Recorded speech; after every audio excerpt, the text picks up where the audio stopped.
high school graduate, 1940. I was born in Portland, Oregon.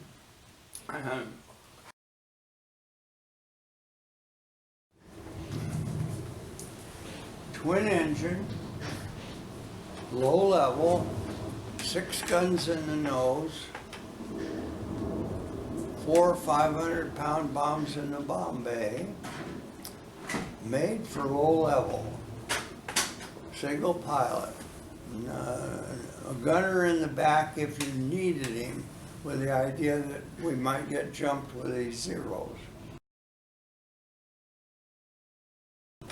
But we had about 100-mile-an-hour airspeed over the Jap.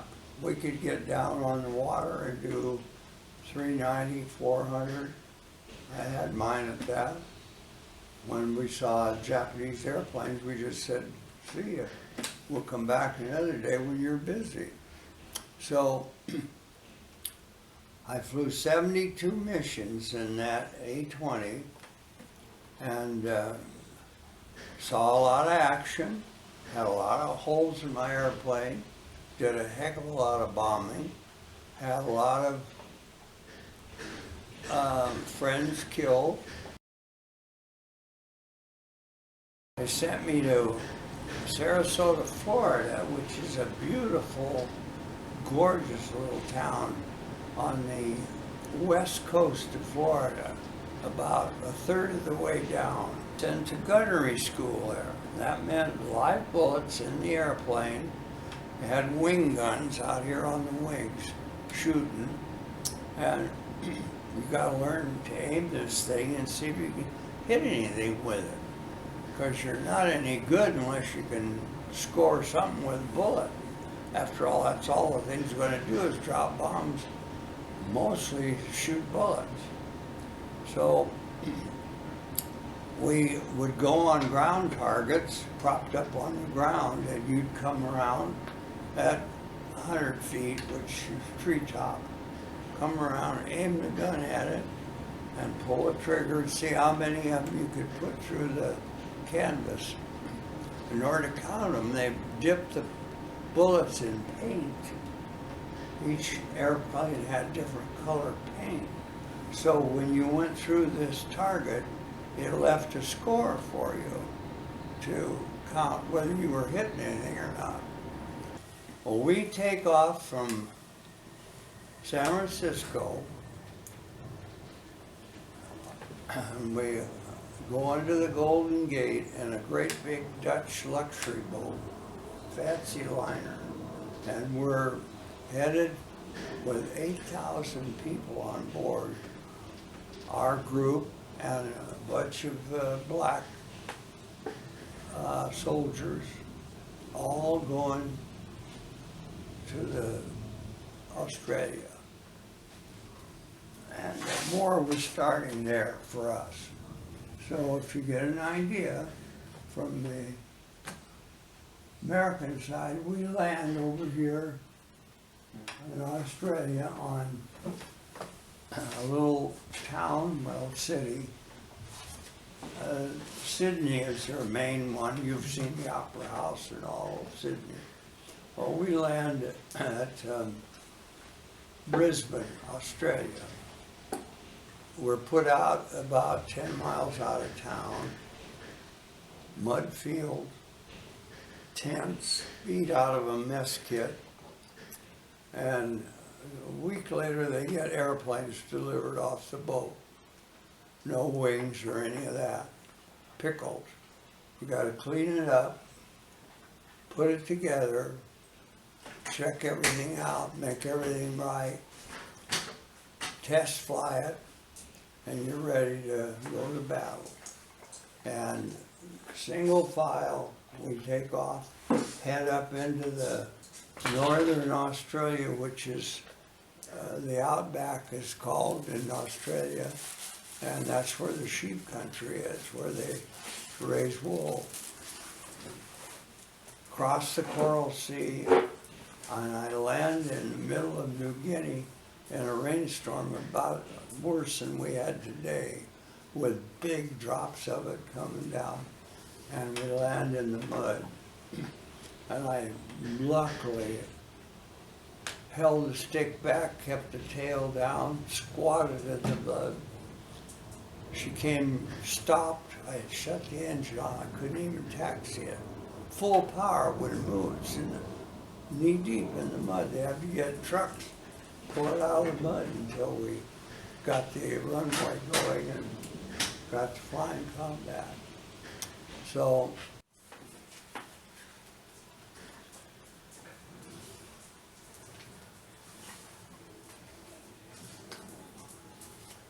now, the, see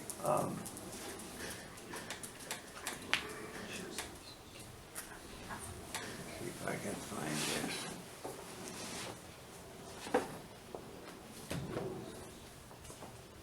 I made a camera mount, and I went up and test flew it, and brought it back.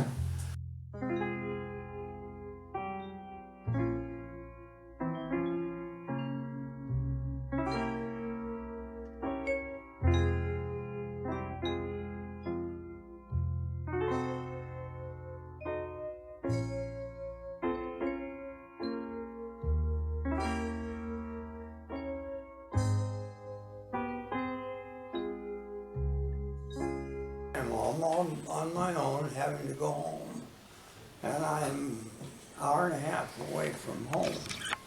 So I begin to, on my own, I know I've driven the car too much to get mileage, so I know what to do.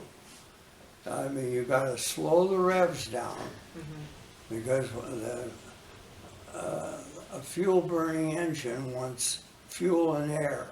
And if you stop the turning, it doesn't use as much air, and therefore it doesn't use as much fuel. You milk it.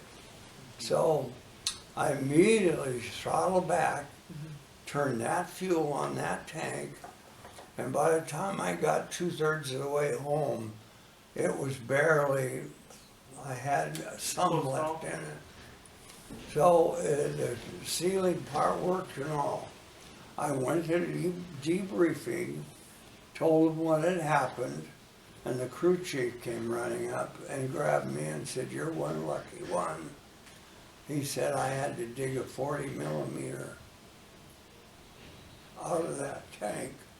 It went through the bomb bay door, cut the door in two, and went inside and didn't go off.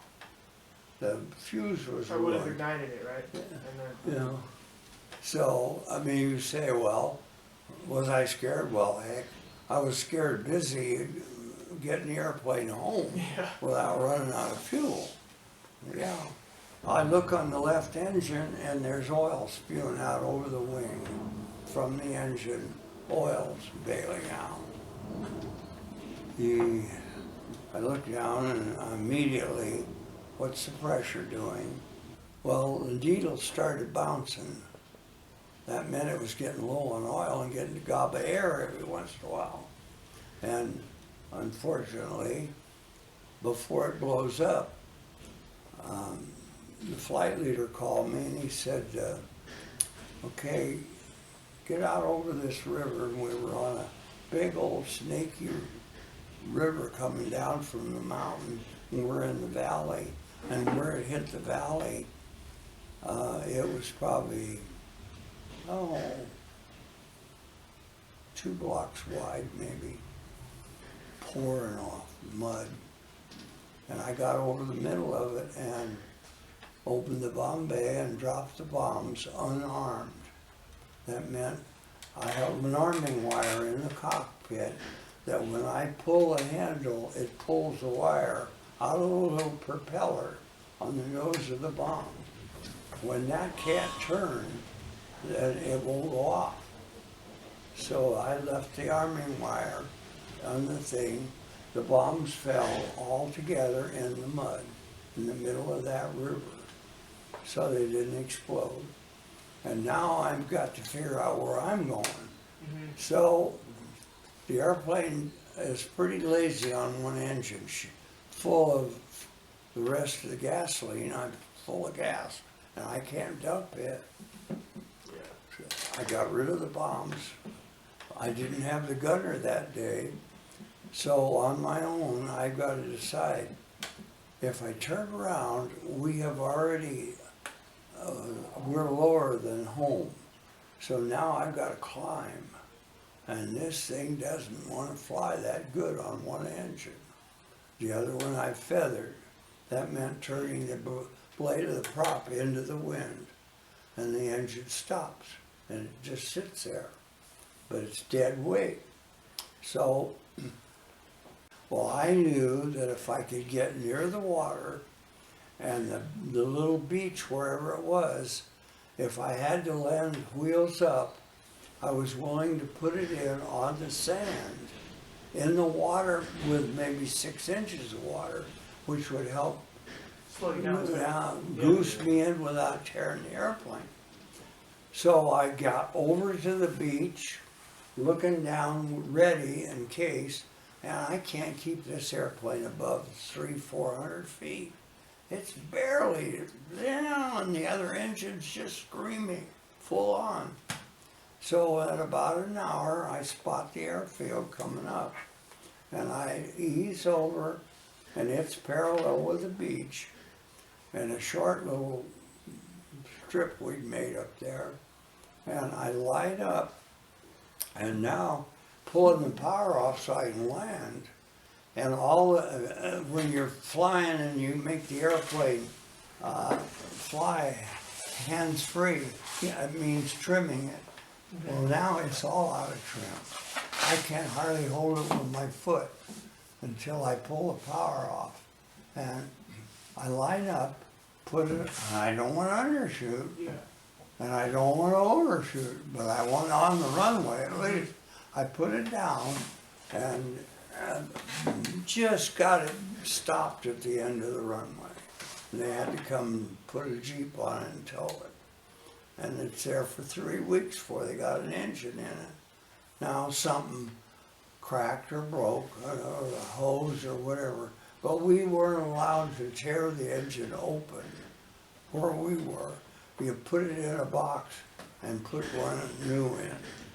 Send the other one home. It was the only way you could successfully keep your airplane in the air in combat. Now you could fix the airframe, you could patch holes and all that, but things happen.